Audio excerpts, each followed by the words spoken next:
નમસ્કાર મિત્રો, વિડીયોમાં તમારું સ્વાગત છે। હું છું વિષ્ણુ ઓફિશિયલ ન્યૂઝ, તમારું સ્વાગત કરે છે। વાત કરવામાં આવે તો એક નવી ખબર આવી છે, ચોંકાવનાર ખબર છે। આ દોસ્તો તમે પણ સાંભળીને ખૂબ જ દુઃખ થશે, મને પણ આ ખબર સાંભળીને ખૂબ જ દુઃખ થયું છે। આ દોસ્તો વાત કરવામાં આવે તો સુરત શહેરની વાત છે કે સુરતની અંદર 85 વર્ષના મા બાપે ગળે ફાંસો ખાધીને આત્મહત્યા કરી છે। વાત કરવામાં આવે તો મા બાપે 40 લાખ રૂપિયાનું દેણું કરીને તેમને કેનેડામાં દીકરો ભણવા મૂક્યો હતો અને દીકરો ભણવા ગયો કેનેડાની અંદર અને મા બાપથી બધા સંબંધો તોડી નાખ્યા। હા દોસ્તો, 40 લાખ રૂપિયાનું દેણું કર્યું હતું દીકરા માટે અને દીકરો જઈને કેનેડાની અંદર મા બાપનું ભૂલી ગયા। મા બાપનું સપનું એવું જ હતું કે મારો દીકરો ભણી ગણીને મોટો માણસ બને અને હા મા બાપનું નામ રોશન કરે। હા દોસ્તો, વાત કરવામાં આવે તો એક કહેવત છે, કહેવત આવા દીકરાઓ ઉપર સાચી પડી છે।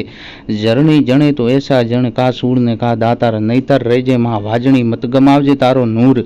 કેનેડાની અંદર જઈને સંબંધ તોડી નાખ્યા મા બાપથી। હા દોસ્તો, એટલે મા બાપની ઉપર કેટલો પહાડ તૂટ્યો છે દુઃખનો, એટલે મા બાપે ના છતાં જતા તેઓએ ગળે ફાંસો ખાધીને આત્મહત્યા કરી છે ને તેમની આત્માને કેટલું દુઃખ થયું છે। હા દોસ્તો, જો તમે પણ તમારા મા બાપને માનતા હો તો એક લાઈક કરી દેજો અને કોમેન્ટ બોક્સની અંદર આ મા બાપ માટે તમે પણ એક ઓમ શાંતિ લખવાનું ના ભૂલતા, કેમ કે તેમની આત્માને શાંતિ મળે। હા દોસ્તો, આ વાત સાચી છે। સુરતની અંદર દીકરાએ જબરજસ્ત કર્યું છે મા બાપની સાથે, મા બાપે પણ ગળે ફાંસો ખાઈને તેઓ ખૂબ જ દુઃખ થયું છે। હા દોસ્તો, બસ વિડીયો પહેલા જોઈ લો પૂરો, પછી આપણે આગળ